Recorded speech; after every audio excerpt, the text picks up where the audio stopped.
Hello students, today we are going to start poetic devices or figures of speech. It is also known as literary devices. Children, when you start reading poem, the figures of speech appears in all those poems. So this class is important for class 9th, 10th, 11th and 12th all.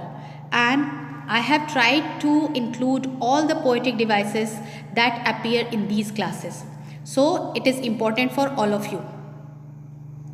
Now, before we start the poetic devices in particular, let us know little bit about what are poetic devices and why do we need them. Often in poetry, the meaning of words are not literal. This is very clear that in poetry's word meanings are not literal. What they appear, they exactly do not mean. It's figurative. Figurative means अलंकारिक. Poetry में जो हमें word की meaning appear होती है, पढ़ के जो समझ में आता है, सीधा सीधा अगर उसकी मीनिंग निकालें तो एग्जैक्टली पोएट या राइटर वो मीनिंग नहीं देना चाहता, उसका मतलब कुछ और होता है, वो कुछ और अपनी फीलिंग इमोशंस एक्सप्रेस करना चाहता है उस वर्ड से. तो इसको अच्छे से समझने के लिए we need to know the poetic devices और फिगर्स ऑफ स्पीच और लिटरेरी डिवाइसेस, ताकि हम उसके एसेंस को, उसकी ट्रू मीनिंग को, ट्रू सेंस को समझ सके पोइट्री की. ये पोएटिक डिवाइसेस समझना बहुत इंपॉर्टेंट है, क्योंकि लिटरल मीनिंग नहीं होती है, फिगरेटिव अलंकारिक मीनिंग होती है.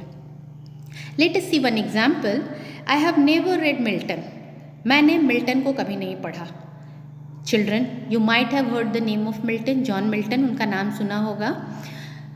उनकी एक बहुत ही फेमस एपिक पोएम है पैराडाइज लॉस्ट. तो यहाँ पे जो राइटर है इस सेंटेंस का, वो कहना ये चाहता है कि मैंने मिल्टन की writings, books authored by Milton, कभी नहीं पढ़ी है. लेकिन यहाँ पे कह क्या रहा है? I have never read Milton, instead of giving its true meaning कि I have never read books authored by Milton. तो उसने क्या कहा? सीधा कह दिया I have never read Milton. तो अब क्योंकि हमें पता है कि इसकी मीनिंग ये है, तो वी इंजॉय दिस लाइन. ये अलग तरह का अट्रैक्टिव बन जाता है ये sentence. She is a moon. अब यहाँ पे ऑथर क्या कह रहा है कि वो एक मून है. तो is it possible that she is a moon? नहीं, because author wants to say that she is as beautiful as a moon. वो मून की तरह सुंदर है, एक चंद्रमा की तरह सुंदर है. उसके सौंदर्य को, उसके ब्यूटी को कंपेयर कर रहा है. Means he wants to say that she is very beautiful, चंद्रमा की तरह सुंदर है. तो instead of saying that she is very beautiful, it is very straightforward and not that interesting. अगर इसी को वो छोटा सा सेंटेंस बना देता है, शी इज़ अ मून, तो समझ में आता है. When we read this we enjoy this kind of writing. तो ये स्पेशल अट्रैक्शन आता है हमारी राइटिंग में. The knife chopped off my finger. Knife ने मेरे फिंगर को चॉप ऑफ कर दिया, काट दिया. तो क्या ये पॉसिबल है? Can knife do? वो तो इनएनिमेट थिंग है नाइफ, नॉन लिविंग थिंग है, तो वो किसी के फिंगर को कैसे काट सकता है? But to for the purpose of decorating the sentence, the author has use the knife chopped off my finger. Instead of my finger is cut. Straightforward होता, इतना ज़्यादा इंटरेस्टिंग नहीं लगता. तो that's why for the purpose of decorating our sentence we use figures of speech. ये अलंकारिक figurative language हमारे sentence को, हमारे वर्ड्स को, हमारी राइटिंग को, क्रिएशन को ब्यूटिफाई करती है. It is a deviation from ordinary use of words. Deviation, why deviation? मतलब उसका normal ordinary use of words है, उससे ये अलग होता है. In order to, why do we do that? Why do we deviate from the normal sense of word? Word के normal sense को क्यों नहीं लेते? In order to, why? Because to increase their effectiveness. उनकी इफेक्टिवनेस बढ़ जाती है. And create an emotional response in the readers. Readers का इमोशंस, हैप्पीनेस, सॉरो, वो सारा अटैच हो जाता है जब ये एग्जैजरेटेड राइटिंग दिखती है, इंक्लूजन दिखता है इस तरह के वर्ड्स और सेंटेंसेस का.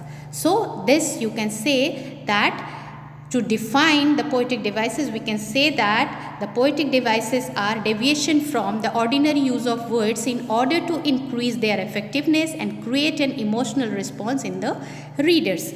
ये आप इसका डेफिनेशन कह सकते हो। Now why do we need them, हमें उनकी ज़रूरत क्यों है? Understanding figures of speech or devices of poetry or literary devices help us to comprehend the real meaning and essence of poems and other compositions. Poems या writings, authors use rhetorical devices in their novels, fictions also. इस तरह के अलंकारिक figurative language आपको stories में, novels में भी पढ़ने को मिलेंगी।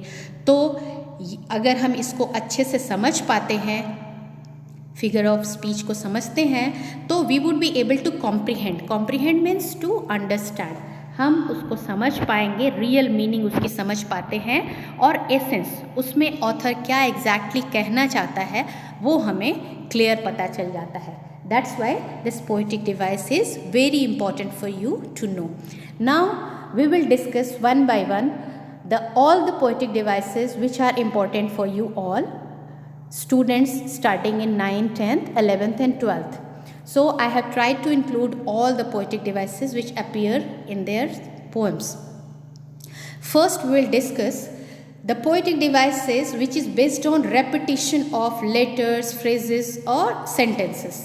वहाँ पे कोई भी रेपिटिशन होगा किसी तरह का। इन पोएटिक डिवाइसेस में जो ये ग्रुप किए गए हैं पोएटिक डिवाइस, इसमें किसी भी तरह का रेपिटिशन लिया जाता है। तो first of all let us see alliteration. पहला जो है हमारा poetic device we are taking is alliteration. It is occurrence of the same consonant sound at the beginning of adjacent और क्लोजली कनेक्टेड वर्ड्स। एलिट्रेशन जो होता है वो occurrence, बार बार आना कॉन्सोनेंट साउंड का। कॉन्सोनेंट साउंड जो कि वॉवेल के बाद आता है, besides vowel we have all the consonant sounds. तो consonant we are talking about consonant sound, not the consonants. तो ये आप ध्यान रखिएगा। I hope you all know that what is consonant and what is difference between consonant sound. तो consonant और consonant sound में क्या डिफरेंस है वो आपको पता है, वॉवेल एंड वॉवेल साउंड में क्या डिफरेंस है दैट यू नो। तो हमें कॉन्सोनेंट साउंड एलिट्रेशन में देखना होता है जो बिगिनिंग ऑफ एडजेसेंट, अगल बगल के वर्ड्स में एडजेसेंट जो एक के बाद एक आते हैं, या तो फिर क्लोजली कनेक्टेड वर्ड्स, पास पास के वर्ड्स हैं सेंटेंस में, इन अ लाइन, एक लाइन में। ये आपको ध्यान रखना है कि एक लाइन में जो भी इस तरह के वर्ड्स हैं जिनका बिगिनिंग सेम कॉन्सोनेंट साउंड से हो, तो that poetic device is known as alliteration. For example, you see creamy and crunchy, ये टैग लाइन है, creamy and crunchy, बिस्किट्स में आप सुनते हो। So which letter is repeated here? क ख। यहाँ पे creamy and crunchy, क्र क्र is being repeated. So this is an example of alliteration. In second sentence you see Jimmy made a jolly joke that brought joy to his friends. See repetition of J sound. This is an example of alliteration. Now see some say the world will end in fire. SS here. This is an example of alliteration. Again another example of alliteration, world will. So here we get in the same sentence we get two examples of alliteration. Some say the world will end in fire. This you have read in The Fire and Ice written by Robert Frost. Then you will see this last sentence. It is in fact the tongue twister. She sells seashells on the seashore. So it is a tongue twister and most of the tongue twisters are examples of alliteration. क्योंकि उसमें same letter बार बार repeat होता है, tongue twister जिसको बहुत जल्दी जल्दी बोलना होता है। तो ये देख रहे हो आप, स देन अगेन स अपीयर्स, और यहाँ पे साउंड जो आ रहा है that is SH and SH, they are pronounced as श। So there is difference between स और स। सी के साथ है, दिस इज स। So this we should understand, ये जो श है दिस इज फॉर दिस श। SH, she sells sea shells on the sea shore. तो ये आपको यहाँ पे दो एग्जाम्पल है एलिट्रेशन का, एक स और दूसरा श। So this is alliteration. I hope you understood what is alliteration. repetition of consonant sound in adjacent or closely connected words. Now the similar repetition we'll see in assonance. Assonance is the repetition of vowel sound anywhere in the word of a line. Anywhere. Assonance में vowel sound कहीं पे भी sentence में appear होता है. It is not necessary that it appears in the beginning of the word. Just see, I hold with those who favor fire. See here, O sound is prominent and it is appearing in the middle of these words. तो इसमें O sound इस sentence में बहुत prominent है. So to create a lyrical effect, the poet uses the same consonant or vowel to create this effect. I hold with those who favor fire. Again here you can say that we get alliteration as well with for repetition of favor fire. This is an example of alliteration. Let's see second sentence. He should be snarling around houses. A tiger in the zoo from class 10th. Here what is assonance? Assonance means repeated vowel sound should be around houses. Again O sound is prominent. Here you can say that S sound is also prominent as houses. Here again S sound, that is another poetic device which is known as consonance. तो यहाँ पे हम assonance में क्या सीखा हमने कि vowel sound is repeated in a line. वो vowel कहीं पे भी आ सकता है. It is not necessary that it should appear in the beginning of the word. It can appear anywhere in the sentence and take care that it is vowel sound, not the vowel. उसमें sound अलग अलग आ सकते हैं तो वो हमें ध्यान रखना है कि it should be vowel sound, not the vowel. Then the next poetic device we are going to discuss is similar to assonance is consonance. Consonance में क्या है बच्चों? The repeated consonant sound, the repetition of consonant sound. It differs from alliteration because the sounds can be anywhere within the word, not just in the beginning. केवल starting में जैसे alliteration में sound के beginning में होता है, लेकिन यहाँ पे हमें ये कॉन्सोनेंट कहीं पे भी मिलेगा और वो रिपीट हुआ होगा. Just see the sentence and stares with his brilliant eyes. See S S S and again S. Here 4 times S sound is prominent in this line and stares with his brilliant eyes. It is again a sentence taken from A Tiger in the Zoo. यहाँ पे आप देख रहे हो कि consonant S बहुत ज़्यादा prominent है इसमें, लेकिन ये सेंटेंस के स्टार्टिंग में नहीं है. In his it is last letter, eyes में भी लास्ट लेटर है एंड स्टेयर्स में S और S. Again it is first and last letter. तो कहीं पे भी अगर हमें कोई कॉन्सोनेंट साउंड रिपीटेड दिखता है तो that is example of consonance. Let us see one more example. The sailors sing ropes and the things in the ships upon the seas. It is taken from singing. See here S S S S again S S and S. See how much prominent S sound is. So it is another example of consonance. So I hope you understood assonance, consonance and alliteration. Let us see repetition. Repetition is the repeating of a word or phrase to add a rhythm or to emphasize an idea in order to drive a point home, aid a reader or listener's memory, establish central theme or create structure. जो repetition होता है that may be the repetition of word. कोई भी word आपके sentence में repeated हो सकता है. It could be a phrase. Phrase means group of words which give some sense. Not complete sense, it serve some purpose. हमने phrase में देखा था कि ये कोई भी पार्ट ऑफ स्पीच का पर्पस सर्व करता है। It can serve as a noun, it can serve as a preposition, it can serve as a an adjective. तो ये ग्रुप ऑफ वर्ड फ्रेज हो सकता है जो रेपिटिशन में आ रहा है, या कोई भी simple sentences if they are repeated twice then they can be repetition. कोई भी इस तरह का सेंटेंस ऊपर नीचे आ रहा है तो दैट कैन बी रेपिटेशन। तो ये वर्ड हो सकता है या फ्रेज हो सकता है, या sometimes rarely it is sentence also.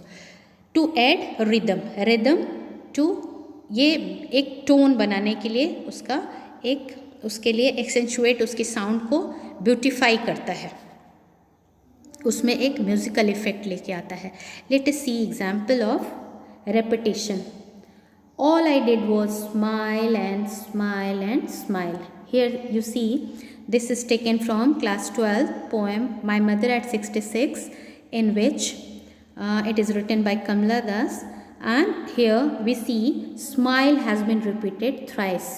For what the poet has used it thrice instead of using it once, because to emphasize on her action of smiling, अपने स्माइलिंग के एक्शन को वो ज़्यादा एम्फसाइज करना चाहती है, रीडर्स का attention grab करना चाहती है। That's why she repeats this words, smile and smile and smile.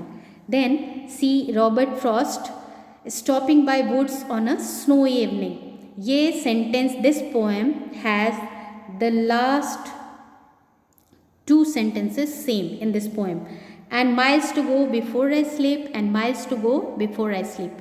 ये दोनों लाइन रिपीट हुए हैं, लास्ट दो लाइन ये हैं इस पोएम के, which is written by Robert Frost. तो that is another example of repetition. तो या तो वर्ड रिपीटेड हो सकता है, या तो फिर बच्चों ये फ्रेज रिपीटेड होगा।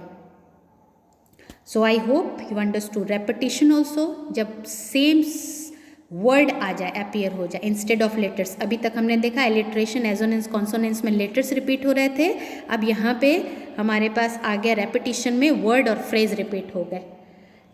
Last in this group is refrain.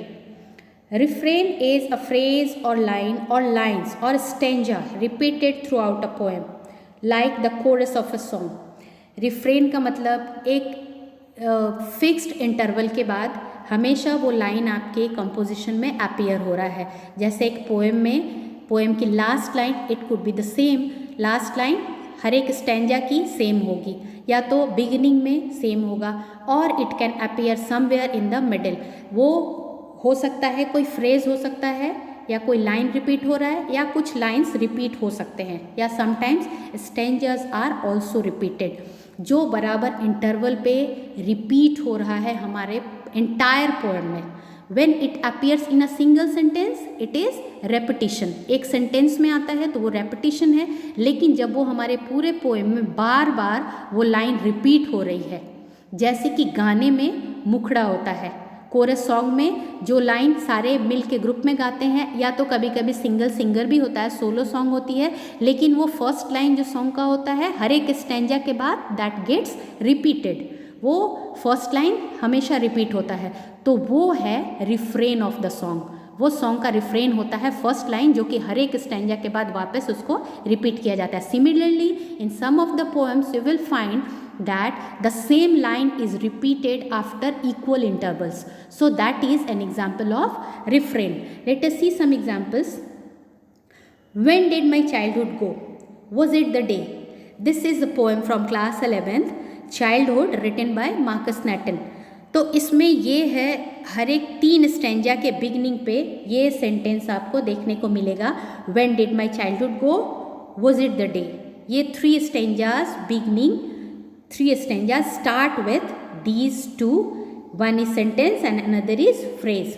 When did my childhood go? पहला है इंट्रोगेटिव सेंटेंस आ गया, was it the day is a phrase, was it the day, क्या ये वो दिन था, then he speculates about the different situations। Marcus नैटन अलग अलग सिचुएशन स्पेकुलेट करते हैं। तो ये हमारा जो एग्जाम्पल है, क्योंकि ये हर एक स्टैंजा के बिगनिंग में आता है, that's why it is refrain. Then let us see second example. For men may come and men may go, but I go on forever। It is taken from Alfred Lord Tennyson's The Brook, very famous poem। तो ये हमने इसमें ये देखा है कि ये जो सेंटेंस है this is repeated at the end of every stanza. हर एक स्टेंजा, हर एक पैराग्राफ के एंड पे, पोएम के एंड पे, हर एक स्टेंजा जो पोएम की है उसके एंड पे ये सेंटेंस, ये लाइन रिपीट हो रहा है। For main may come and main may go but I go on for ever, क्योंकि ये हमेशा रिपीट हो रहा है, that's why it is an example of refrain. So I hope you understood this. So we'll see in our next videos or online class simile, metaphor. Okay, let us finish this comparison. One more poetic device, comparison. Simile. Comparison means, comparison आप जानते हो, दो चीज़ों की तुलना करना, compare करना. तो what is simile? Simile compares two fundamentally dissimilar things that have certain qualities in common. ये आप ध्यान रखिए, कंपैरिजन, तुलना जो होती है वो किस में होती है? हमारे पोएटिक डिवाइस के टाइम में जब सिमिली हम यूज़ कर रहे हैं तो between two fundamentally dissimilar thing, ये हमें ध्यान में रखना है कि ये दो अलग अलग तरह की चीज़ों के बीच में तुलना होती है। That have certain qualities in common, उसमें कोई चीज़ कॉमन होता है बट सारी चीज़ें कॉमन नहीं होती। Using the word like and as, क्योंकि वो फंडामेंटली डिफरेंट हैं तो इसलिए उनका कोई कंपैरिजन नहीं हो सकता। But poet for the sake of beautifying his poem uses this poetic device simile, और इसमें यूज जो होता है वर्ड कंपैरिजन के लिए वो लाइक या एज हो सकता है। Let us see, here you see the rain has been pounding of rain. Rainfall on the roof has been compared with the sound of drum of the marching band. Marching band का drum का जो sound होता है, धमक होती है soldiers के march past की, तो उसके आवाज़ से रेनफॉल की आवाज़ को कंपेयर किया है पोएट ने। And here the word is used like to compare the sound of rain to the sound of marching band. ये देखिए दो डिसिमिलर थिंग्स में फंडामेंटली डिसिमिलर है दोनों, एक बारिश की आवाज़ है और एक ड्रम की आवाज़ है, तो दोनों की आवाज़ बिल्कुल फंडामेंटली डिफरेंट है। लेकिन पोएट ने to beautify his language he has used this poetic device simile, और इस तरह का कंपैरिजन आपको हर जगह पोएम्स में मिलेंगे। See the second example, Roberto was white as a sheet after he walked out of the horror movie. Roberto sheet की तरह वाइट था, शीट का मतलब पेपर, कागज़ की तरह सफ़ेद पड़ गया था जब वो हॉरर मूवी देख के, भूतिया पिक्चर देख के बाहर निकला। कोई भी उसने ऐसा मूवी देखा होगा जिससे वो डर के मारे सफ़ेद पड़ गया था। सफ़ेद किसकी तरह पड़ गया था? As a sheet, paper. तो कोई भी सफ़ेद पेपर की तरह नहीं हो सकता, but it is exaggerated statement, it is known as literary license, poetic license. ये कहा जाता है पोएट्स और ऑथर्स के पास लाइसेंस होता है अपने स्टेटमेंट को एग्जैजरेट करने का, this is known as poetic license. तो उन्होंने यूज़ करके इसको क्या बनाया है? वाइट एज शीट, पेपर की तरह सफ़ेद पड़ गया था। तो यहाँ पे कंपैरिजन किसके बीच में हो रहा है? रॉबर्टो का फेस और एक पेपर का कलर, तो this has been compared. Now next example, cute as a kitten smile, एक किटन के स्माइल की तरह क्यूट। तो again it is comparison between two dissimilar things. यहाँ पे एक चीज़ आपको याद रखना है कि अगर सिमिलर थिंग्स में कंपैरिजन हो तो that is not a poetic device. If we say that she is as beautiful as a mother is, तो इस तरह के सेंटेंस में अगर माँ से ब्यूटी का उसका कंपैरिजन हो रहा है तो शी कैन बी, वो अपनी माँ की तरह ब्यूटीफुल हो सकती है। If he is as tall है एज हिज ब्रदर, तो अगर वो अपने एज या he is like his brother, he is like his father, इस तरह से अगर कंपैरिजन सिमिलर थिंग्स में होता है तो that is not the poetic device. तो ये आपको याद रखना है कि सिमिली में फंडामेंटली डिफरेंट थिंग्स के बीच में कंपैरिजन होता है, ठीक है? टू डिसिमिलर थिंग्स, दो अलग अलग तरह के नेचर की चीज़ें जो होती हैं उनका कंपैरिजन जब होता है that is known as simile. एक तरह की चीज़ों के बीच में कंपैरिजन हो रहा है तो that is not the poetic device, it is simple comparison. Now let us see another comparing devices, that is metaphor. ये लिटरेरी डिवाइस जो है it compares to dissimilar things that have something in common without using the word like और as. ये भी simile की तरह है, दो फंडामेंटली डिफरेंट थिंग्स के बीच में कंपैरिजन करता है, लेकिन यहाँ पे लाइक और एज यूज नहीं होता, यही दोनों में डिफरेंस है। She is like a moon, अगर हम ये कहते हैं तो ये हो जाएगा simile, and she is a moon कह देंगे सीधा तो दिस विल बी मेटाफॉर। ये डिफरेंस है। Let us see some examples. Her blue eyes were lasers, यहाँ पे आप देखो सीधा कह दिया her blue eyes were lasers that could penetrate to my soul, मेरे सोल को में वो घुस गया छेद करके, तो लेज़र की तरह था जो पेनिट्रेट कर पाया मेरे सोल तक, मेरी आत्मा तक पहुंच गया। ये एग्जैजरेशन है, एग्जैजरेटेड स्टेटमेंट है। Her blue eyes were instead of writing like lasers, यहाँ पे लाइक ना यूज होके डायरेक्ट उसको इक्वल कर दिया गया है, ही इज दिस। अगर इस तरह का कंपैरिजन हो, ही इज अ टाइगर, अगर हम इस तरह से he is like a tiger कहते हैं तो वो सिमिली हो जाएगा, ही इज अ टाइगर। अगर बिना लाइक के इसके सीधा कंपैरिजन होता है विदाउट कंपेयरिंग वर्ड लाइक और as, then it becomes metaphor. तो यहाँ पे लाइक नहीं यूज हुआ है इसलिए दिस इज मेटाफोर, दोनों ही सेम है। In second example, all the world's a stage, it is William Shakespeare's 7 stages of life. तो इसमें से ये सेंटेंस है all the world's a stage, all the world is like a stage. ये यहाँ पे पोइट के कहने का मतलब है कि whole world is like a stage, एक स्टेज की तरह है जहाँ पे कि हम सब एक प्लेयर्स हैं, अलग अलग तरह के रोल में बहुत सारे प्लेयर्स इस पे एक्ट कर रहे हैं। तो इंस्टेड ऑफ सेइंग दैट उसने डायरेक्ट उसको कंपेयर कर दिया all the world is a stage, एक स्टेज है, it is not like a stage. तो यहाँ पे इस तरह से जहाँ पे डायरेक्ट एक चीज़ को दूसरे से दूसरा उपमा दे दी जाती है, कंपेयर कर दिया जाता है दूसरे चीज़ से बिना कंपेयरिंग वर्ड के लाइक और एज के, तो इस तरह का कंपैरिजन डायरेक्ट कंपैरिजन कहा जाता है metaphor.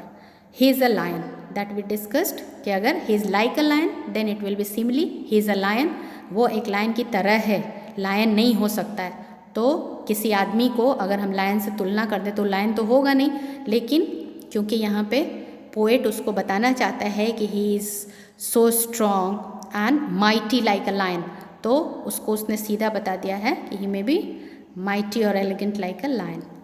This is the poetic device simile and metaphor. I hope you understood.